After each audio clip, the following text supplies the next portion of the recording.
in the heart of the whispering peaks, nestled high above the clouds, lived a small dragon named Ember. Now, you might think all dragons are big, bold, and bursting with fiery breath. But Ember was a little different. He had scales the color of a sunrise, wings that shimmered like polished obsidian, and a heart full of, well, a heart full of fear. You see, Ember was afraid of the one thing that made him a dragon, his fire. Every time a tiny puff of smoke escaped his snout, his heart would flutter like a trapped butterfly, while his siblings, Flint and Cinder, would practice roaring and sending impressive plumes of flame into the sky. Ember would hide behind the tallest rock, his little tail tucked between his legs. "What if I burned something?" he'd whisper to himself. "What if I hurt someone?" The thought of his own power terrified him. His father, the great Ignis, would often sigh. His own mighty breath, a warm, henterly breeze. "Ember," he would say, his voice rumbling like distant thunder, "your fire is a gift. It is a part of who you are. You cannot fear yourself." But Ember just couldn't see it that way. To him, fire was a destructive force, a chaotic power that he wanted no part of. One crisp morning, the annual Festival of Lights was announced. Dragons from all over the mountains would gather to light the ceremonial bonfire, a symbol of their strength and unity. The thought of all that fire made Ember's stomach do somersaults. He decided he couldn't face it.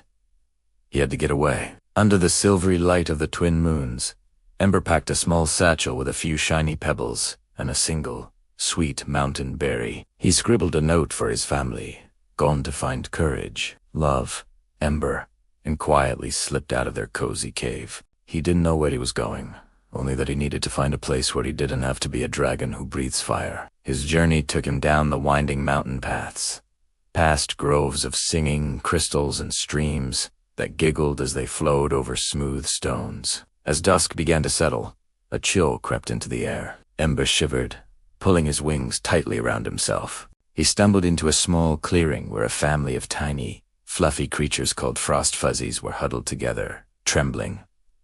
"Oh, it's so cold," one of them squeaked. "The night frost is coming early. Our little ones won't make it through the night." Ember looked at the shivering little balls of fur, their eyes wide with worry.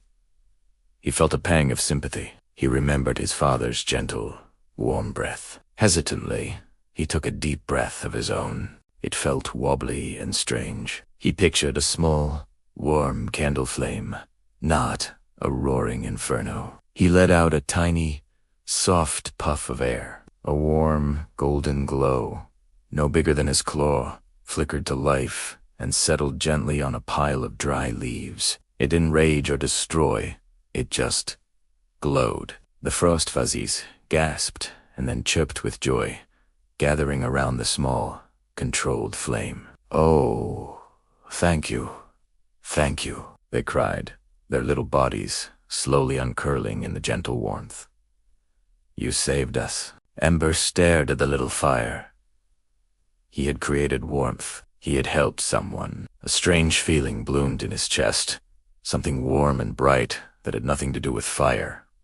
Maybe his father was right. Feeling a little braver, Ember continued his journey the next day. He followed a river down into a dark, shadowy valley. The path led him into a vast, gloomy cave. It was so dark he couldn't see his own snout in front of his face. Suddenly, he heard a tiny, whimpering sound. "Hello!" Ember called out, his voice echoing in the darkness. "Help!" A small voice replied. "I'm lost. I can't find my way out." It was a young Globat, whose natural light had mysteriously faded. She was bumping into stalactites, completely disoriented. Ember knew he had to do something. He remembered the gentle flame he had made for the frost fuzzies. He took another deep, careful breath, thinking of a bright, steady light, like a lantern. He let out a controlled stream of fire, not at the bat, but upwards, towards the cave ceiling. The cavern was instantly filled with a brilliant, dancing light, revealing a clear path to the exit. The shadows fled, and the intricate patterns on the cave walls shimmered beautifully. "Wow!" the Globat exclaimed, her eyes sparkling in the reflected light. "You made a son just for me." She easily flew towards the entrance, turning back to wave her wing. "Thank you, Drago. You're my hero." Ember watched her go, the firelight casting his own long, strong shadow on the wall. He had created light. He had chased away the darkness and fear for someone else. He looked at his reflection in a crystal formation. He didn't see a monster. He saw a helper. A guide. His heart felt lighter than it ever had before. He realized his journey wasn't about running away from his fire. It was about understanding it. As he emerged from the valley, he saw a plume of black smoke rising from the direction of his home. Panic seized him. He flew as fast as his wings could carry him, his fear for his family overpowering any fear he had for himself. He arrived to find a terrifying scene. A rock slide had blocked the entrance to the main festival cavern, trapping several young dragons, including his own siblings, Flint and Cinder. Inside, the adult dragons were clawing and pushing at the massive boulder blocking the way. But it was too heavy. "We can't move it." His father, Ignis, roared in frustration. "The air inside is running out." Ember saw a small crack near the top of the boulder, too small for any of the adult dragons to focus their fire on, but just big enough for him. He knew what he had to do. All his fear melted away, replaced by a fierce determination. "Father, I can do it," Ember shouted. He flew straight to the crack. He didn't think about burning or destroying. He thought about his family. He thought about warmth and light. He thought about protecting the ones he loved. He took the deepest breath of his life and unleashed a concentrated, powerful jet of pure, white-hot flame directly into the fissure. The rock groaned and sizzled under the intense heat. Cracks spiderwebbed across its surface. We define almighty push from Ember's flame.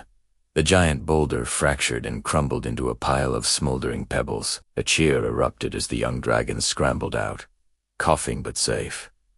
Flint and Cinder ran to Ember, nuzzling him with awe. "Ember, you were amazing. You saved us." His father, Ignis, placed a heavy wing on his shoulder, his eyes gleaming with pride. "You have found your courage, my son," he rumbled. "But you see, it was inside you all along. Your fire is not a curse. It is your strength. It can warm, it can light the way, and yes, it can protect." That night, at the rescheduled Festival of Lights, Ember didn't hide. He stood proudly beside his father, and when it was his turn, he sent a beautiful, brilliant spiral of golden flame into the night sky. A flame that wasn't born of duty, but of courage and love. He had learned that the very thing that made him different, the thing he feared most, was actually the thing that made him truly special. His fire wasn't just a part of him, it was the very best part. Thank you so much for joining us for Ember's story. We hope it warmed your heart. If you enjoyed it, please hit that like button and consider subscribing for more adventures. We'll see you next time.